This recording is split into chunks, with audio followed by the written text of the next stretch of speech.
What we've seen from the Democrats this week: dysfunction, delusion, and deception. This all might help sell papers, but it doesn't help the country one bit. An ineffective government helps no one. A failure in leadership helps no one. As the results have shown, it makes things worse. Our country is in a crisis. We have a border crisis. There has been over 1.5 million illegal border crossings so far under President Biden. Small towns at our southern border are overwhelmed by migrants, and a record amount of fentanyl is pouring into our country. Our Border Patrol is desperate for support. We have an inflation crisis. Americans today are paying more for everyday items than they have in over a decade. More to get to work or drive kids to practice. Businesses are paying more for the materials they need to operate. This all means higher prices for consumers and less money in your pocket. It is a tax on every single American. Then we have a labor crisis created by the Democrats. Small and local business owners can't find workers. For the workers that now show up, your government is paying others more to stay home. On the screens behind me are the stories that show just how destructive these policies are. We have a China crisis. The Democrats hold every lever in our federal government, and yet have not made one single move to hold China accountable for the deaths of hundreds of thousands of Americans. We have a foreign policy crisis. The Afghanistan hearing this week revealed that the commander-in-chief, President Biden, lied to the American public about the recommendations he received from his military advisors. The disastrous and deadly Afghanistan withdrawal will haunt us for decades to come. The Democrats are making American life harder, and it's about to get much worse.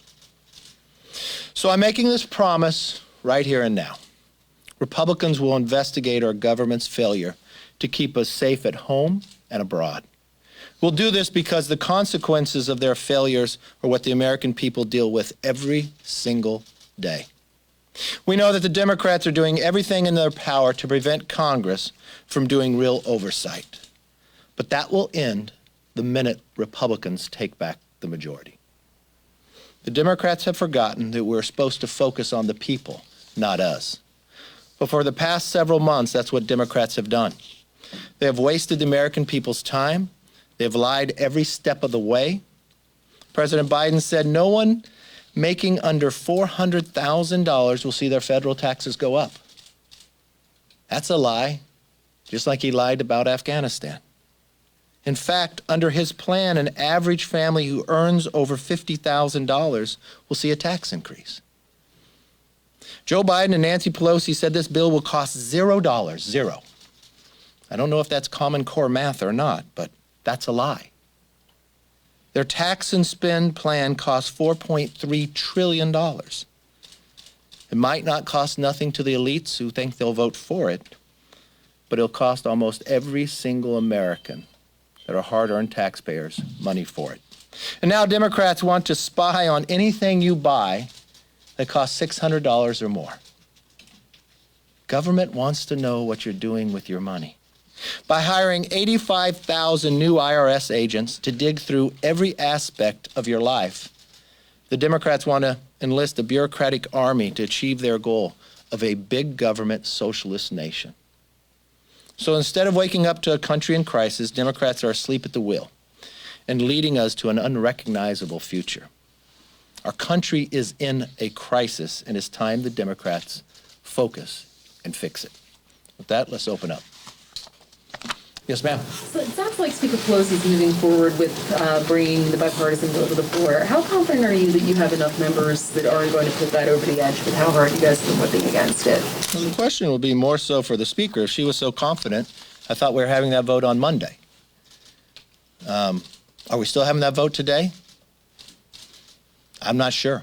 We'll find out. Yes, sir. But the question for you is, where are your members? I mean, we know what she's saying. Where do you think your members are? I think the majority of overwhelming amount of our members are going to vote no because they don't view it as an infrastructure bill. Our conference wants to have an infrastructure bill. I went to the White House in the Oval Office, and that's exactly what I told the president. We want to build roads, highways, bridges, broadband, airports. We want to reform NEPA. We want to make sure this happens so it gets built in less than a decade. And we want to be able to make sure America is competitive. What we found is we got a bill with nobody on committee on the Republican side working on it. We now found that the Democrats, from the President Biden to Bernie Sanders, the budget chairman, to Nancy Pelosi, that it's no longer one bill. It's reconciliation with infrastructure. That's not something we want. That's not something we can afford, and that's not something we support. Yes. So John Young is the dean of the House. He's been around here a long, long time. Yeah. But he says he's going to vote for this. He says it's not a perfect bill, but he sees enough that can benefit his constituents. Kind of back to Jake's point, if you're thinking about every member of your conference representing their constituency, are you confident that you can keep it from going more than 8 votes? Because really, Pelosi can only afford to lose. I don't know what a whip count is. I can't tell you that. All I know is they are the majority. They should have enough votes. I listened to the speaker claim that she's having challenges because somehow seats are not filled. She's only 1 vote short of where a full Congress is at. So I don't know how that's a challenge. The challenge is how she flip-flops back and forth. If she wanted to have an infrastructure bill, if the president wanted to have an infrastructure bill, he should have said it shouldn't become one bill. He should have focused just on infrastructure. But what they want to do is restructure and transform America. You just sat through her press conference. This is a culmination of her life's work in public policy. So it's not an infrastructure bill. It is one bill, and members see it that way. Yes, ma'am. I was wondering, I'm sorry. I was just wondering, you just mentioned Congress should be focused on holding China accountable for the deaths lost to the virus. Why do you use those words, and what is your proposal for how Congress can do so? Well, I rolled out a plan a number of months ago. First and foremost, I think we should release all the intelligence that we have to all the nations about where this virus originated from. I think, secondly, we should be able to have the ability for anyone who lost their lives to hold China accountable, be it in the courts, just as we did after 9/11. Thirdly, I think we should make sure that all the nations together should not reward China with the Olympics. So there are a number of things that we can do. We should also make sure that the funding of where our money goes, if it goes to a grant or somewhere else, for the idea of the studying of what was happening in China, make sure no money goes there ever again, or to Iran, or to North Korea and others. I think it's a reflection of, but we put a 5-point plan out a number of months ago about this. So this is nothing new. This is something that we want to hold people accountable to. Yes. Yes, ma'am. Yes. So as of today, if the infrastructure bill does not pass, the highway funding runs out. The Doesn't have to. Well, the Senate's currently working on a stopgap measure. I wonder if they pass that and get that over to the House, will you be encouraging your members to vote for that stopgap? Yeah, we have a continuing resolution. Think for one moment, the Democrats control every lever. They control the House, they control the Senate, they control the presidency. Why are we, on the last day of government funding, having a crisis? Because they can't manage. Why would we even have a crisis about highway funding? Because the Speaker's trying to create one to influence members to vote, putting a cliff. If the Senate passes a continuing resolution, which, why didn't we do this sooner so America would not be in a crisis? If they pass a clean CR, and I would like to see Iron Dome in there, but I know Democrats now in the House and in the Senate that Israel is now something that they do not want to support, a defensive weaponry to help Israel. And also keep highway funding going as long as the CR goes. And I think the CR should go into December. I would vote for that, yes. Yes, sir. Yes. Since you have publicly went against the infrastructure bill, would you be happy today if that bill, the bipartisan bill, does fail? Look, what I would like to see an infrastructure bill that builds roads, bridges, highways, broadband, airports, reforms NEPA. The Republicans put a plan out. If this plan fails today, let's go back to the table. Let's get one together, and let's make one that's an infrastructure bill. Why does everything have to be tied to reconciliation too? From a debt ceiling, you got to spend $5 trillion more to be able to build a road. That's not America.